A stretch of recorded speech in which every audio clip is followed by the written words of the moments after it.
Alhamdulillahi Rabbil Alamin Alladzi hadana ala tariqil qawim Alladzi fattahana fi dinihil mustaqim Asyhadu an la ilaha illallah wahdahu la syarika lah syahadatan tusiluna ila jannatin na'im wa takunu sababan lin nazari ila wajhihil karim wa asyhadu anna sayyidana Muhammadan abduhu wa rasuluhu an-nabiyyul azim Allahumma salli wa sallim ala sayyidina Muhammad wa ala alihi wa ashabihi bi ihsanin ila yaumiddin amma ba'd fa ya ayyuhal hafirun rahimakumullah usini wa iyyakum bi taqwallahi wa ta'atihi ittaqullah wa ati'uhu wa dhkuruh la'allakum turhamun. Qala Allahu ta'ala ya ayyuhalladzina amanu taqullaha haqqa tuqatih wa la tamutunna illa wa antum muslimun. Shadaqallahul azim. Ma'asyiral muslimin rahimakumullah. Bersyukur adalah merupakan amal yang mulia. Pelakunya adalah para utusan-utusan Allah, para nabi Allah, para sahabat, para aulia, para sholihin dan ulama. Bersyukur diperintahkan oleh Allah di dalam Al-Quran. Washkuru lillah. Bersyukurlah kamu kepada Allah. Ketika orang sudah bersyukur, maka orang itu akan punya harapan ditambah oleh Allah nikmat-nikmatnya. Ketika orang sudah bersyukur berarti telah bisa mengamalkan ayat yang isinya perintah kepada Allah. Bersyukur ada kalanya disebut amun, yaitu syukur yang umum. Pengertiannya adalah lisan mengucapkan alhamdulillah, kemudian hati mengakui bahwa ada nikmat yang diberikan kepada diri orang yang mengatakan tadi itu. Ada juga yang mengatakan syukur khusus, yaitu setelah dua hal tadi dilaksanakan maka ada tambahan, yaitu hifdzul lisan, menjaga lisan. Jangan sampai lisan yang telah diberi oleh Allah dengan ada suara dan ada nada dibuat maksiat pada saat orang itu bersyukur. Hifdzul arkan, menjaga anggota badan. Jangan sampai levelnya adalah syukur, namun perbuatannya adalah maksiat, durhaka dan juga kemungkaran. Hifdzul qalbi, menjaga hati. Jangan sampai ketika kita bersyukur ada kesombongan dan kemarahan kepada yang lain. Itulah para ulama membaginya di dalam penjelasan-penjelasannya. Perintah yang lain di samping bersyukur adalah perintah takwa kepada Allah. Oleh karenanya dalam kesempatan ini perkenankanlah kami pribadi yang dhaif dan sakit untuk berwasiat dan terlebih dulu pada diri kami, tak lupa kepada para hadirin untuk selalu takwa kepada Allah dengan melaksanakan perintah-perintah Allah, dengan menjauhi larangan-larangan dari Allah. Itulah kebanyakan tafsir daripada kata takwa kepada Allah yang memang diperintahkan wattaqullah, takwalah kepada Allah. Wattaqu rabbakum, takwalah kepada Tuhanmu. Wattaqul ladzi khalaqakum, takwalah kepada Zat yang menciptakan kamu semua. Namun ada ulama yang membagi takwa. Pertama disebut takwa amun, takwa yang umum, yaitu riayatul iman, menjaga keimanan, menjaga keislaman yang ada pada diri kita, jangan sampai ternodai oleh perbuatan-perbuatan yang menjadikan dia keluar dari Islam, yang menjadikan tidak lagi ada kata mukmin atau iman pada diri orang itu, yang biasa kita kenal dengan istilah murtad, keluar dari keislamannya. Kemudian ada takwa khusus, yaitu menjaga perintah dan juga melaksanakan perintah-perintah Allah, menjauhi, menanggalkan dan meninggalkan kemaksiatan, kesalahan dan durhaka kepada Allah, serta tidak berbuat dosa. Itulah yang dinamakan takwa khusus. Sedangkan takwa khusus, setelah dua hal itu dilaksanakan, maka dia selalu mengingat kepada Allah di dalam segalanya. Masuklah dalam ayat alladzina yadhkuruna Allaha qiyaman wa qu'udan wa 'ala junubihim. Orang-orang yang ingat kepada Allah dalam posisi qa'idan, dalam posisi qa'iman, dalam posisi wa 'ala junubihim, yang artinya qa'iman adalah berdiri, qa'idan adalah duduk, wa 'ala junubihim adalah rebahan ataupun tiduran. Itulah takwa menurut ba'dul ulama.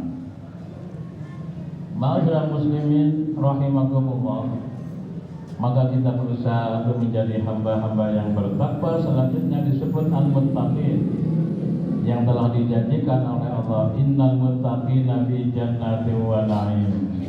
Sesungguhnya orang-orang yang takwa itu ada pada surga dan penuh dengan kenikmatan. Ma'asyiral muslimin, tentunya masih segar diingatan kita beberapa bulan yang lalu, di mana kita mendengarkan reuni keluarga, reuni teman, halal bihalal, pertemuan dari bani-bani yang kita kenal dengan berbagai macam dan warna. Namun pada intinya adalah mereka punya keinginan untuk mengikat tali silaturahim dan juga disusul dengan saling memaafkan. Dalam kesempatan ini kami sampaikan hadis riwayat dari Imam Obaroni, atau ada yang menyebut Tabrani, dan hadis ini adalah berlabel sahih, diriwayatkan dari sahabat Abu Hurairah yang nama aslinya adalah Abdurrahman bin Sakhrin, namun terkenal dengan sebutan Abu Hurairah. Dzambun yufaru, dosa yang diampuni, wa dzambun la yufaru, dosa yang tidak diampuni, wa dzambun yujaza bihi, dosa yang dibalas atas dosa itu. Ada tiga hal inilah menurut hadis Rasulullah kami temukan, kami baca dalam kitab Al-Jami' As-Shaghir di bagian agak akhir. Dzambun yang disepuro atau dzambun yang diampuni adalah allazi yufaru fa'amaluka bainaka wa baina rabbika, yaitu dosa atau amalmu, kesalahanmu, kekeliruanmu, kemaksiatanmu dengan Tuhanmu. Ketika ada perintah, dibiarkan saja perintah itu tidak dilaksanakan, padahal perintah itu ada beberapa macam, diantaranya adalah wajib, sebagaimana kita sholat. Dengan perintah yang banyak disebut di dalam Al-Quran, hafidhu ala sholawati wa sholatil wusta, jagalah sholat-sholat itu, lebih-lebih adalah sholat yang tengah-tengah.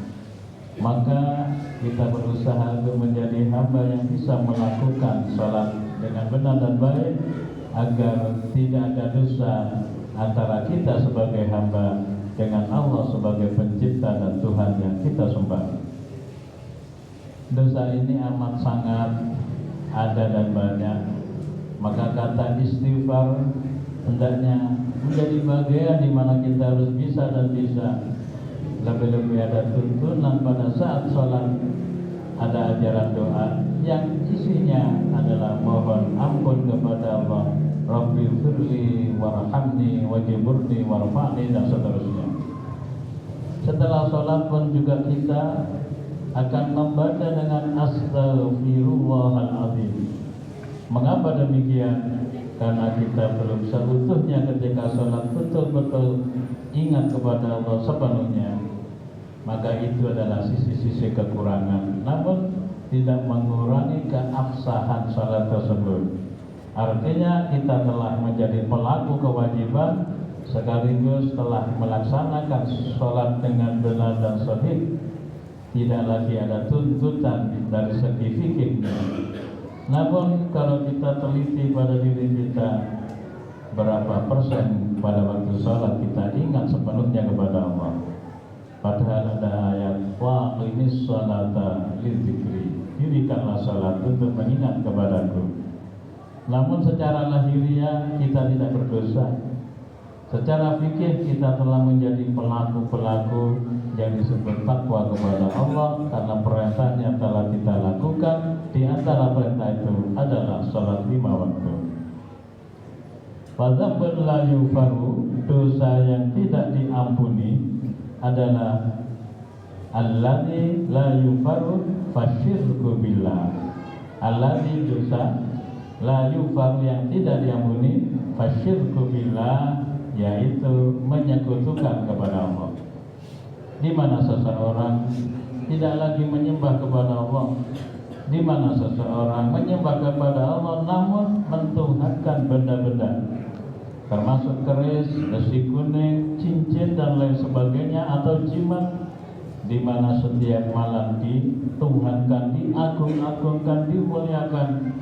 Ini adalah bagian yang harus disembah. Maka inilah adalah dosa yang disebut fasyirku billah, menyekutukan kepada Allah.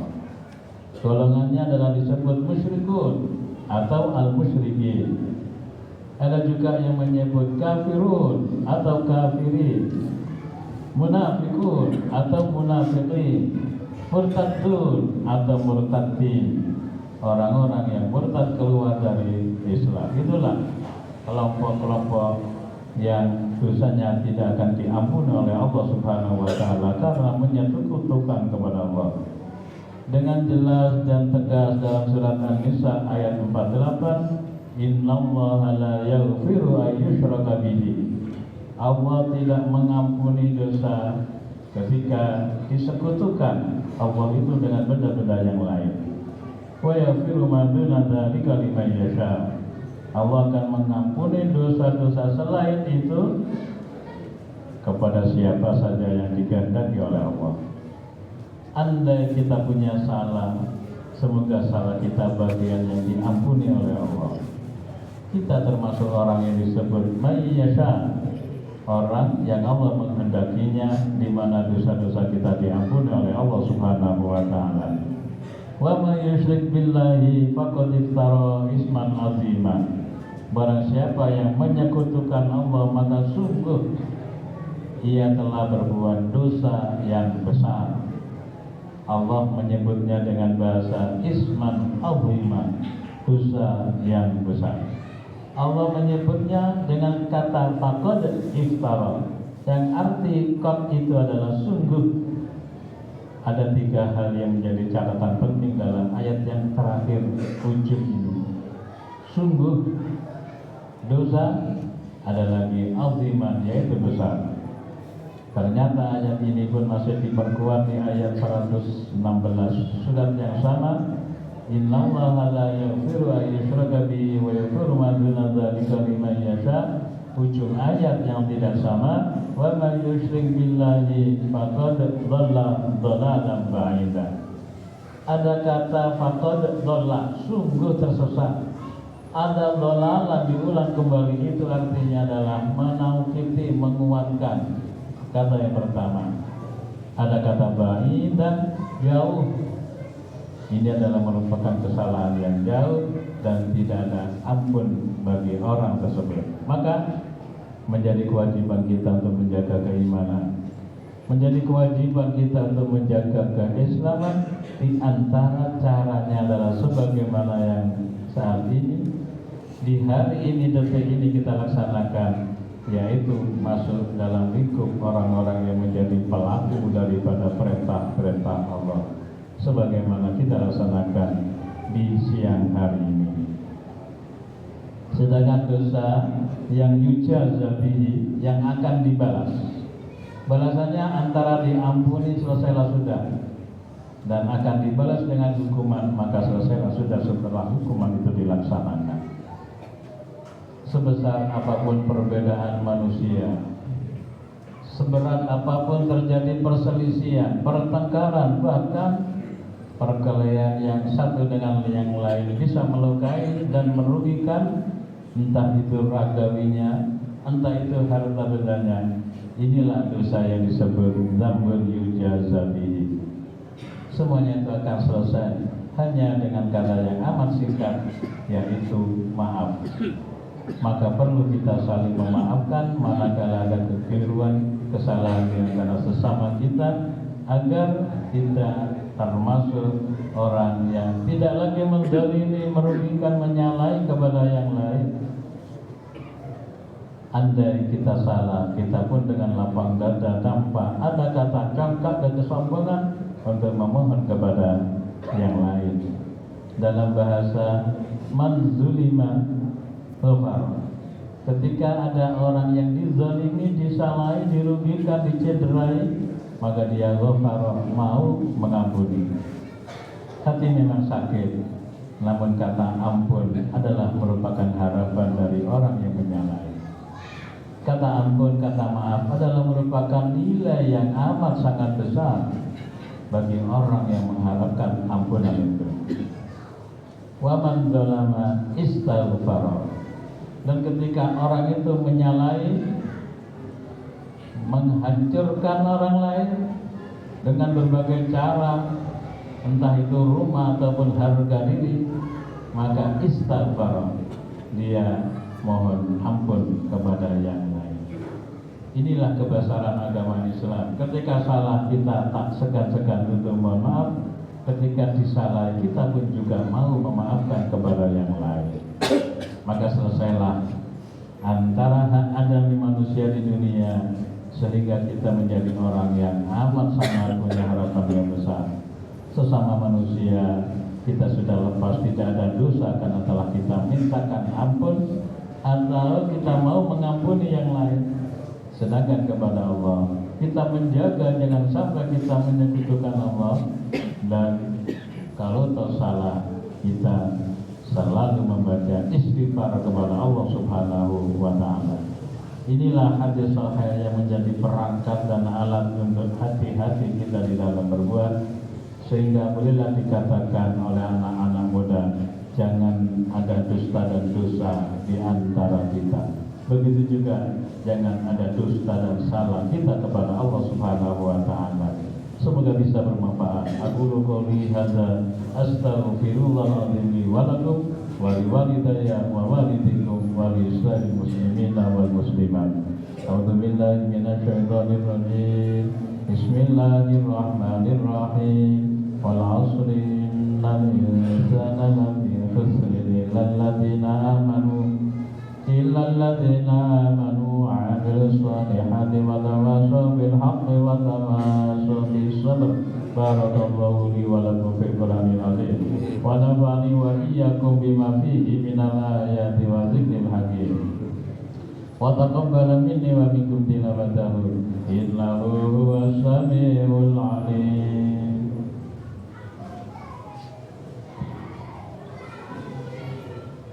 Allahumma shalli wa sallim ala sayyidina Muhammad wa ala ali sayyidina Muhammad.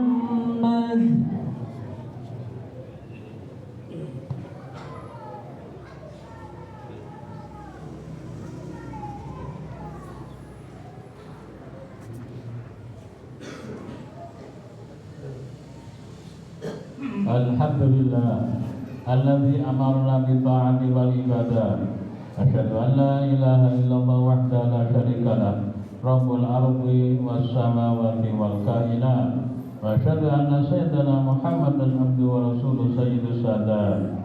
Allahumma shalli wa sallim ala sayyidina محمد الذي أجد بالمعجزات والآيات وعلى آله وصحبه الذين فعلوا الحسنات واجتنبوا المنكرات أما بعد فيا أيها الحاضرون رحمكم الله أوصيني وإياكم بتقوى الله وطاعته اتقوا الله ودوموا إليه فقد فاز من اتقى فسعد من اتبع الهدى قال الله تعالى إن الله مع الذين اتقوا والذين هم محسنون وقال تعالى إن الله وملائكته يصلون على النبي يا أيها الذين آمنوا صلوا عليه وسلموا تسليما وارض اللهم عن أصحابه وقربائه وأزواجه وذريته أجمعين وعن الخلفاء الراشدين أبي بكر وعمر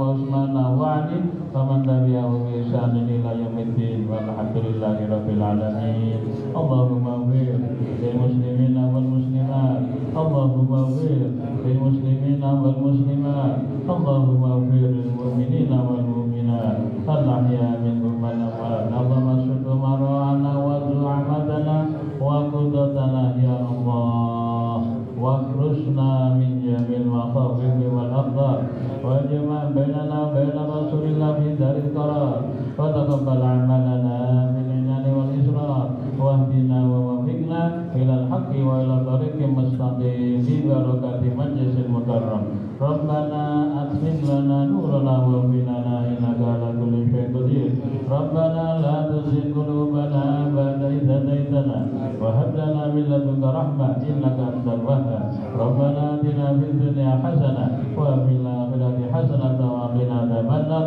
الحمد لله رب العالمين عباد الله إن الله يأمر بالعدل والإحسان وإيتاء ذي القربى وينهى عن الفحشاء والمنكر والبغي يعظكم لعلكم تذكرون فاذكروا الله العظيم يذكركم ولذكر الله أكبر والله يعلم ما تصنعون